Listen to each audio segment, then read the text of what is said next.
Secangkir Sabda.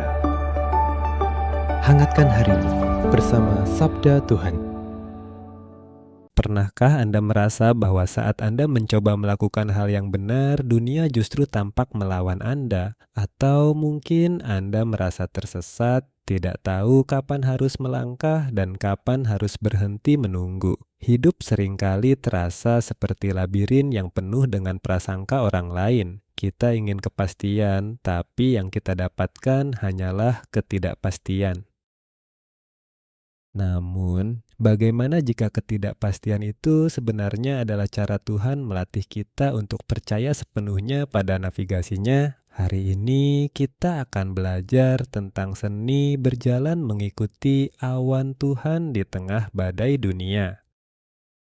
Ada seorang pemandu pendakian gunung bernama Elias. Suatu kali, ia membawa sekelompok pendaki muda menembus kabut tebal yang sangat pekat. Para pendaki mulai panik. Mereka tidak bisa melihat jalan di depan kaki mereka sendiri. Salah satu pendaki berkata, "Ayo kita lari saja ke bawah, Elias. Kita akan mati jika diam di sini." Elias dengan tenang menjawab, "Di gunung ini, saat kabut turun, lari adalah cara tercepat untuk jatuh ke jurang. Aturannya sederhana, perhatikan kompas, dengarkan arahanku, dan jangan melangkah 1 inci pun jika aku tidak menyuruhmu."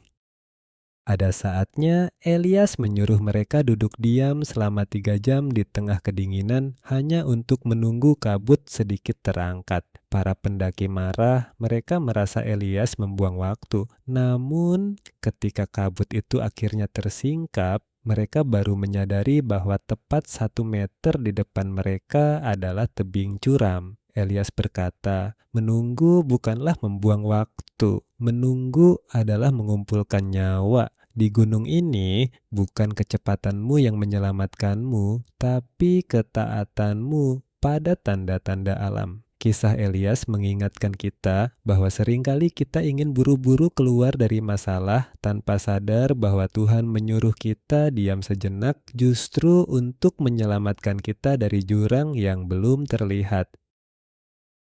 Kisah Elias adalah gema dari perjalanan bangsa Israel dalam Bilangan 9. Mereka hanya melangkah jika tiang awan Tuhan berangkat dan berkemah jika awan itu berhenti. Mereka tidak menggunakan logika kecepatan, tapi logika penyertaan. Namun, berjalan dalam tuntunan Tuhan seringkali membuat dunia merasa terganggu.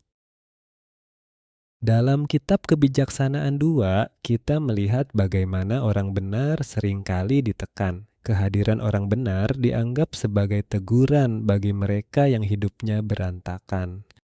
Dunia mungkin menghakimi Anda, mencemooh keyakinan Anda, atau bahkan mencari celah untuk menjatuhkan Anda. Persis seperti yang dialami Yesus dalam Yohanes 7. Orang-orang di Yerusalem mencoba menangkap Yesus. Mereka merasa tahu segalanya tentang Dia, tapi Yesus menegaskan, "Aku tidak datang atas kehendakku sendiri." Secara intelektual, kita diajak memahami bahwa musuh terbesar iman bukanlah kesulitan, melainkan keangkuhan intelektual, merasa paling tahu tentang rencana Tuhan. Disinilah Mazmur 34 menjadi penghiburan yang sangat manis. Tuhan itu dekat kepada orang-orang yang patah hati. Meski kemalangan orang benar itu banyak, Tuhan melepaskan dia dari semuanya itu. Jika hari ini Anda merasa sedang dikelilingi kabut atau ditekan oleh prasangka orang lain, ingatlah bahwa Tuhan adalah kompas yang tidak pernah salah arah. Dia tidak meminta Anda untuk melihat seluruh masa depan. Dia hanya meminta Anda memperhatikan awannya hari ini.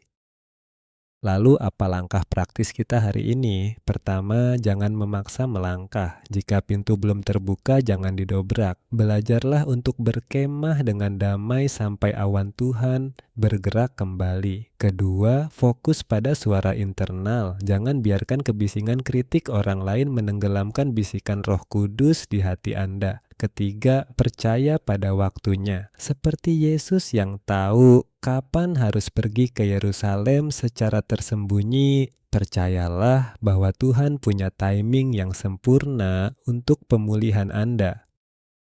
Mari kita satukan hati dalam doa. Tuhan yang Maha Bijaksana, tuntunlah langkah kami di tengah kabut dunia yang seringkali membingungkan. Berikanlah kami kesabaran untuk menunggu saat Engkau menyuruh kami berhenti, dan berikanlah kami keberanian untuk melangkah saat Engkau menyuruh kami maju. Lindungilah kami dari prasangka yang mematahkan semangat kami. Amin.